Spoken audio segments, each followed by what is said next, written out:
Hello বন্ধুরা, তো আজকে কেপি কনস্টেবল পরীক্ষা হয়ে গেল। তো প্রত্যেকের পরীক্ষা আশা করি খুব ভালো হয়েছে। কারণ প্রশ্ন কিন্তু আজকে সোজা ছিল না ভাই, প্রশ্নটা কিন্তু স্ট্যান্ডার্ড প্রশ্ন ছিল এবং মডারেট প্রশ্ন ছিল।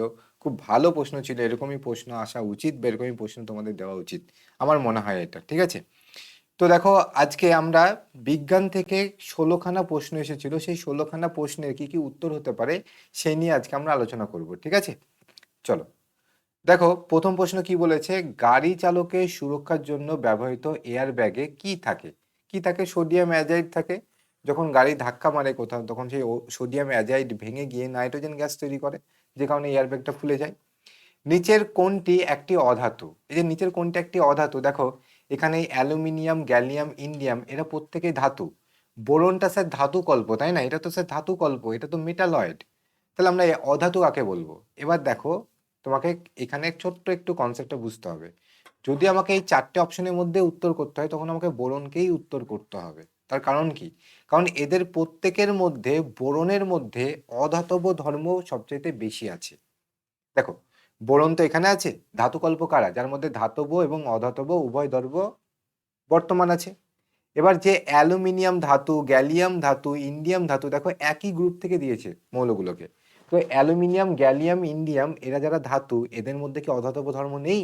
এদের মধ্যেও অধাতব ধর্ম আছে, কিন্তু কম আছে, ধাতব ধর্ম বেশি আছে। তাই এদেরকে আমরা ধাতু বলছি। কিন্তু যারা মেটালয়েড, যারা হচ্ছে ধাতুকল্প, যারা এই জিগজ্যাগ লাইনের উপরে থাকে, তাদের মধ্যে ধাতব অধাতব ধর্ম প্রায় ইকুয়াল থাকে। তো এখানে যদি কম্পারিজন করি অ্যালুমিনিয়াম, গ্যালিয়াম আর ইন্ডিয়াম, এদের তুলনায় বোরনের কাছে অধাতব ধর্ম বেশি আছে। সেই রেসপেক্ট থেকে দেখতে গেলে আমাকে সি উত্তর করতেই হবে, কিছু করার নেই। ঠিক আছে, নেক্সট।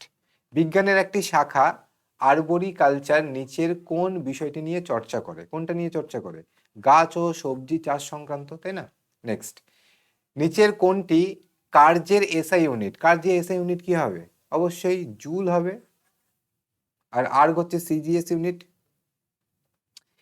কোন কোষাঙ্গাণুকে আত্মঘাতী থলি বলা হয়? কাকে বলা হয়? লাইসোজোমকে বলা হয় আত্মঘাতী থলি। ভিট্রাস হিউমার মানব শরীরে কোথায় পাওয়া যায়? কোথায় পাওয়া যায়? এটা আমাদের চোখে পাওয়া যায়, তাই তো?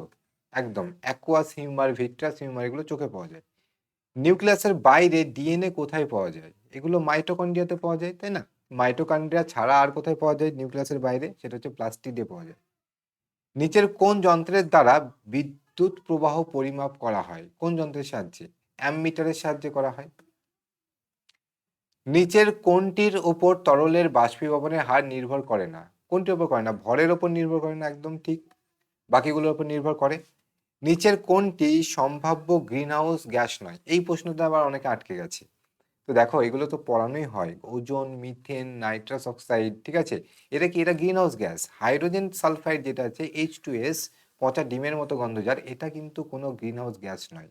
আবার বলেছে পোটেনশিয়াল গ্রিন হাউস গ্যাস নয়। ঠিক আছে, কোনটা নয় বলেছে।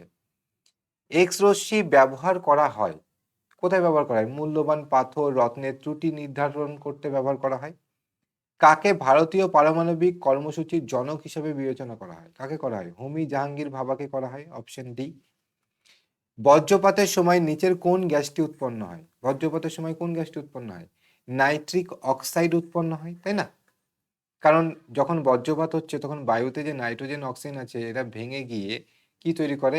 NO তৈরি করে, নাইট্রিক অক্সাইড। তারপরে তারপরে সেকেন্ড স্টেপে গিয়ে NO থেকে তৈরি হয় অক্সিজেনের সাথে বিক্রিয়া করে NO2, নাইট্রোজেন ডাইঅক্সাইড। তার মানে এটা নয় যে আমি ডি কে উত্তর করব, ডি উত্তর করলে কিন্তু ভুল হয়ে যাবে ভাই। হ্যাঁ, এটা কিন্তু সি উত্তর হবে। নিচের কোন জৈব যৌগটি প্রথম রসায়নাগারে সংশ্লেষিত হয়েছিল? কোনটা? সেটা হচ্ছে ইউরিয়া। প্রত্যেকেই জানো এটা। ডায়নামাইট এর আবিষ্কর্তা কে? মানে আবিষ্কারক কে? Alfred Nobel. খুব ভালো প্রশ্ন দিয়েছে গো। নিচের কোনটি একটি ভেক্টর বাহিত রোগ? মানে ওই অণুজীবটাকে আমার বডিতে বয়ে নিয়ে আসছে, তাই তো?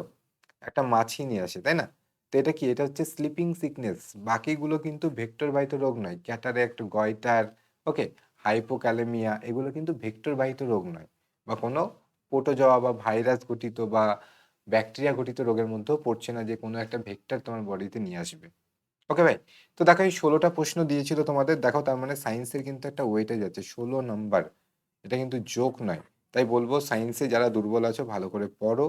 এমন বিশাল কিছু কঠিনও প্রশ্ন দেয়নি, তবে বিশাল সহজ প্রশ্ন দেয়নি। মডারেট এবং স্ট্যান্ডার্ড প্রশ্ন দিয়েছে। সবাই কিন্তু ফুল মার্কস আনসার করে আসবে ওই 60 মিনিটের মধ্যে, এটা কিন্তু সম্ভব না। 60 মিনিটের মধ্যে এই ধরনের প্রশ্ন কিন্তু নামানো, কারণ এর পাশাপাশি আরো ম্যাথ আছে, বাকি অন্যান্য তো প্রশ্ন আছে না? তো সবটা মিলিয়ে গোটা পেপারটাকে যা দেখলাম, ভালো প্রশ্ন হয়েছে, খুব ভালো প্রশ্ন। এরকমই প্রশ্ন দেওয়া উচিত। চলো, টাটা সবাই। কার কেমন হয়েছে অবশ্যই আমাকে কমেন্টে জানাবে, হ্যাঁ?